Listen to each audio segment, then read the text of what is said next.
Tamil film है जो 1998 की मध्य की कहानी पर आधारित है, जिसमें तमिलनाडु की करुंगुलम गांव के लोगों की दुर्दशा को दर्शाया गया है। इस गांव के लोग कच्चे केले के गुच्छे की कटाई और लड़ाई का काम करते हैं, जिसके लिए उन्हें प्रति गुच्छा केवल 1 रुपए मिलता है। ये कहानी दो किशोर मित्रों शिविंदन और शेखर की है, जो रजनीकांत और कमल हसन के फैन है। शिविंदन का अपने सामाजिक विज्ञान की शिक्षिका पुगोंडी पर क्रश है और उनके रुमाल को चुराते समय पकड़े जाने पर एक झूठा वादा भी करता है। हालांकि वो एक होशियार लड़का है, लेकिन गरीबी के कारण उसके सप्ताहांत में केले के गुच्छे ढोने काम करना पड़ता है। शिविंदन और शेखर मेहनत भरे इस काम से बचने के बहाने ढूंढते हैं, लेकिन शिविंदन की माँ उसे मजबूर करती है कि वो काम करे, क्योंकि उसके पहले ही एडवांस क्रेडिट ले रखा है।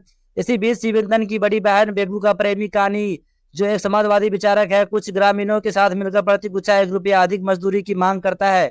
हालांकि व्यापारी मथुराज इसे अनिच्छा के मानता है, क्योंकि वो काम रुकवाना नहीं चाहता। एक सप्ताह में शिविंदन काम से बचने के लिए कांटे की चोट का बहाना बनाता है और गाय की देखभाल करने के लिए कहा जाता है, लेकिन ये गाय को छोड़कर पुगोंडी के साथ चावल मिल जाता है। लौटने पर उसे पता चलता है कि गाय मथुराज के खेत में घुस गई है, जिससे एक झगड़ा शुरू हो जाता है। कहानी हस्तक्षेप करता है और उसे लोडमैन की नौकरी से निकाल दिया जाता है, जिसके बाद उसे भी केले के गुच्छे ढोने का काम करना पड़ता है। कहानी के अपमान और माँ के आंसुओं को देखकर शिविंदर अपने माँ से वादा करता है कि वो आधे वार्षिक परीक्षा की 10 दिन की छुट्टियों के दौरान बिना हिचकिचाहट काम करेगी, ताकि कर्जा चुकाया जा सके।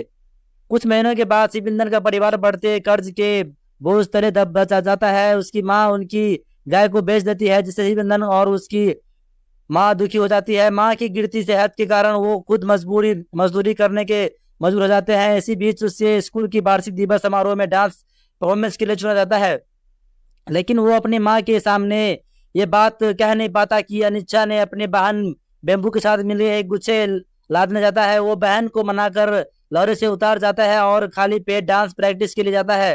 खाने की तलाश में वो पास के खेत से केले लेने की कोशिश करता है, लेकिन वहां से रखवाले द्वारा पकड़ा जाता है और बुरी तरह पीटा जाता है, लेकिन किसी तरह वो भाग निकलता है। घर लौटने पर वो अपनी माँ से द्वारा पकड़े जाते हैं और पिटाई से बचने के लिए भाग जाता है और तालाब के पास बेहोश हो जाता है। होश में अपने पर और पूरे गांव के शोक में डुबा पाता है, जहां लगभग 19 शव है, जिनमें बेम्बू, कानी, शेखर और मथुराज भी शामिल है। ये सभी केले लदाई के दौरान लॉरी से पलटने में मारे गए थे। इस दुर्घटना के लिए व्यापारी को दोषी ठहराया जाता है, क्योंकि उसने सही परिवहन सुविधा नहीं दी और मजदूरों को लदी हुई लॉरी पर चढ़ने के लिए मजबूर किया। भूखा और कमजोर शिविंदन चुपके से अपने घर में खाना खाने की कोशिश करता है, लेकिन उसकी माँ उसे पकड़ लेती है और अपने आंसुओं के साथ उसे उसी भूख और दुख के लिए दोषी ठहराती है।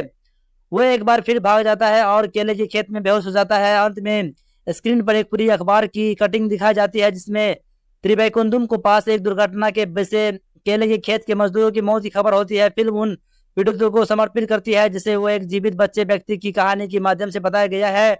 बजाय एक मार्मिक फिल्म है जो गरीबी, बाल श्रम और सामाजिक अन्याय जैसे विषयों को उजागर करती है। फिल्म का भावनात्मक पहलू और यथार्थवादी प्रस्तुति इससे दर्शकों को दिल में गहराई तक पहुंचती है। तो वीडियो को लाइक कर दीजिए और चैनल को सब्सक्राइब कर दीजिए। धन्यवाद।